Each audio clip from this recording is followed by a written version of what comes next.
The veins palace के बड़े से हॉल में हाथ में वैक्यूम क्लीनर लिए पर्शिया सफाई कर रही थी कि तभी मैडम रुसाटा वहाँ आती है। What is this? क्या मजाक लगा रखा है? एक काम वाली को वैक्यूम क्लीनर देने की क्या जरूरत थी मरियम? इस अनपढ़ गंवार को कहाँ आता होगा वैक्यूम क्लीनर यूज करना? क्या तुम्हें नहीं पता कि हमारे यहाँ के सभी नौकर ट्रेंड हैं?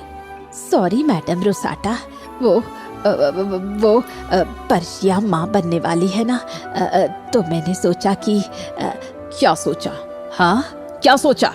मैडम, मैंने सोचा कि ऐसी हालत में वो अगर झुककर झाड़ू लगाएगी तो उसके बच्चे पर बुरा असर पड़ सकता है, इसलिए तुमने अपनी सर्वेंट फ्रेंड की मदद करते हुए उसे वैक्यूम क्लीनर दे दिया। पता भी है तुम्हें ये कितना कीमती है? रानी साहिबा को पता चला तो तुम्हारी खाल खींच लेंगी। रानी साहिबा, मतलब कि आप रानी साहिबा नहीं हैं? नहीं, ये तो महल की केयरटेकर है। रानी साहिबा के गुस्से से तो भगवान बचाए, अगर वो यहाँ होती तो हम दोनों यहाँ नहीं दिख रहे होते। मैं अभी पर्शिया के हाथों से वैक्यूम क्लीनर छीनकर उसे झाड़ू पकड़ा देती हूँ मैडम।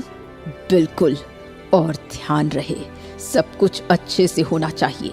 रानी साहिबा आने वाली है, उनके स्वागत में किसी चीज की कमी नहीं रहने पाए, वरना तुम सबकी चमड़ियां उधेड़ दूंगी। ये कहकर रुसाटा वहाँ से चली जाती है और वहाँ खड़े सभी नौकर नौकरानियों के हाथ पैर कांपने लगते हैं। मैडम रुसाटा का गुस्सा ही बर्दाश्त करना इतना मुश्किल था, और अब रानी साहिबा भी। सभी एक साथ पर्शिया को छुपी नजरों से देखने लगते हैं। ये मुझे ऐसा लग रहा है या सबकी नजर मुझ पर ही है? तुम चलो यहाँ से, मैं तुम्हें बताती हूँ। मरियम पर्शिया का हाथ पकड़कर उसे महल के पीछे नौकरों की झोपड़ी में ले जाती है। महारानी सोहिबाटा को कभी अपनी संतान ना हो सकी, इसलिए उन्होंने बच्चा गोद लेने की सोची, पर वो जब भी किसी बच्चे को गोद लेती वो बच्चा कुछ दिनों बाद महल से गायब हो जाता।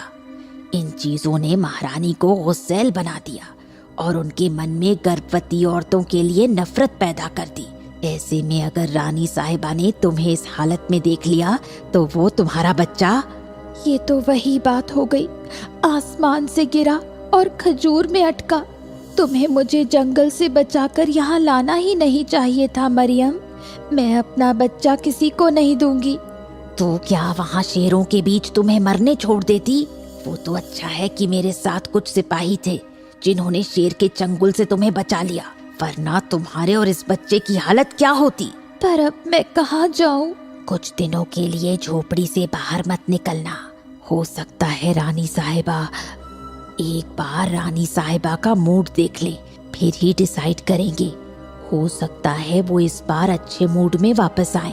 और अगली सुबह क्वीन सोहिबाटा और किंग लॉर्ड सेनको वेन्स अपने पैलेस पहुंचते हैं। पूरे 3 महीने बाद मुझे थकावट सी महसूस हो रही है सेनको, मैं जरा आराम कर लेती हूँ। सोहिबाटा जैसे ही अपने कमरे में आराम करने के लिए जाती है उसे अजीब सा महसूस होने लगता है। ये अजीब सी महक कैसी, और ऐसा लग रहा है कि कोई मुझे देख रहा है। सोहिबाटा हड़बड़ाकर पीछे घूमती है और उसके पीछे एक शीशा होता है। खुद को आईने में देखकर रानी सोहिबाटा और घबरा जाती है। बात कुछ और है, इस जगह पर एक और शीशा कैसे हो सकता है? रुसाटा ये बात अच्छी तरह जानती है कि मुझे अपने कमरे में छेड़छाड़ पसंद नहीं। ये कोई और ही कर रहा है, लगता है काली बुढ़िया को बुलाना ही होगा। और अपने बिस्तर के पास के ड्रॉर से एक नीले रंग का पत्थर निकालकर सोहिबाटा आंखें बंद करती है। नील कमल नीला है, मेरी गुत्थी को सुलझाओ, मेरे पास शकीला है। सोहिबाटा के वो शब्द बोलते ही एक हल्की चमक हवा में तैरने लगी और देखते ही देखते झुर्रियों से भरे चेहरे और टेढ़ी कमर वाली एक बुजुर्ग औरत हाथ में एक जादुई लाठी लिए वहाँ प्रकट हो जाती है। अब क्या चाहिए तुम्हें रानी? बच्चा तो तुम मुझे दे नहीं पाई शकीला, अब कम से कम यही बता दो कि इस महल में मुझे कुछ अजीब सा क्यों लग रहा है। उल्टी पुल्टी होने वाली है, दुनिया बदलने वाली है। अपने अतीत में जाकर तुम्हें सब कुछ बदलने का मौका मिलने वाला है। मतलब कि और हमेशा की तरह अपनी बात बिना पूरी किए ही बुढ़िया छू मंतर हो जाती है।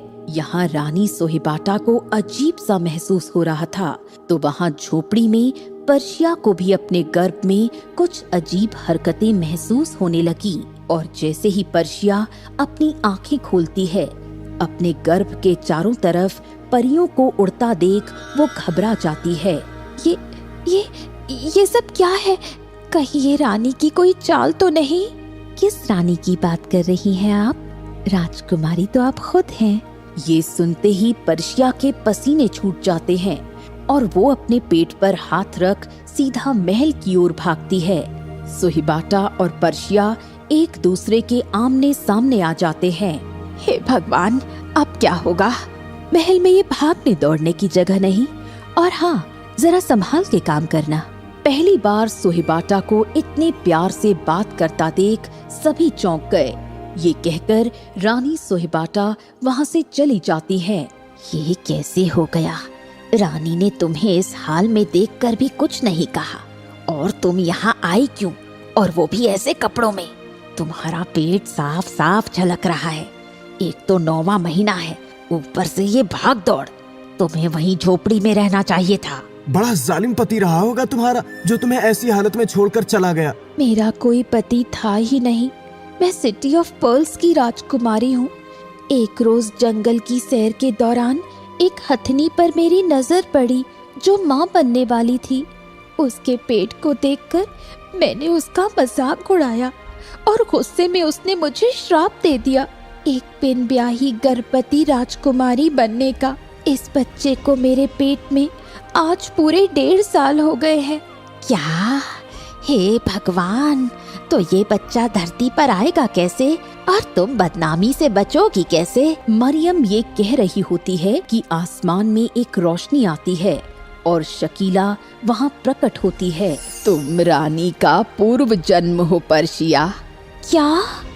हाँ, पूरे 1.5 साल तक अपने पेट में इस बच्चे को लेकर घूमने के कारण रानी ने भगवान से बांझपन की इच्छा जाहिर की और समाज में अपनी इज्जत बचाने के लिए जंगल की ओर चली गई, जहां बाघ उसे खा गए और वो वहीं मर गई।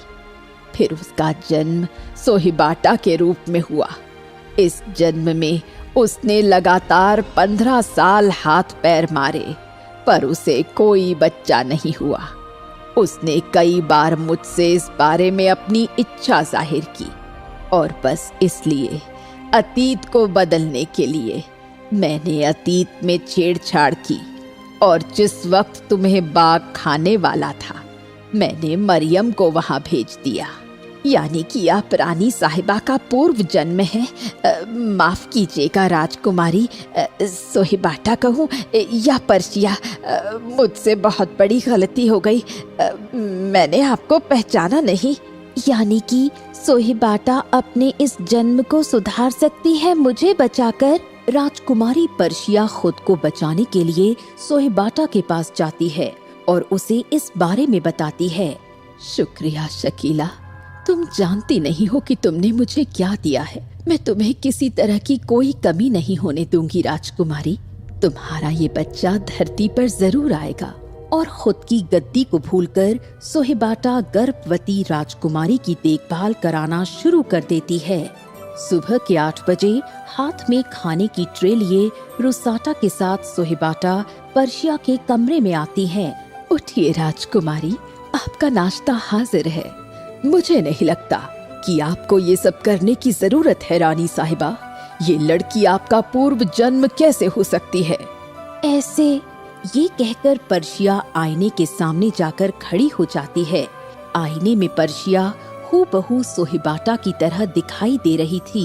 रानी साहिबा, आप अब से जबान चलाने से पहले 10 बार सोच लेना रुसाटा।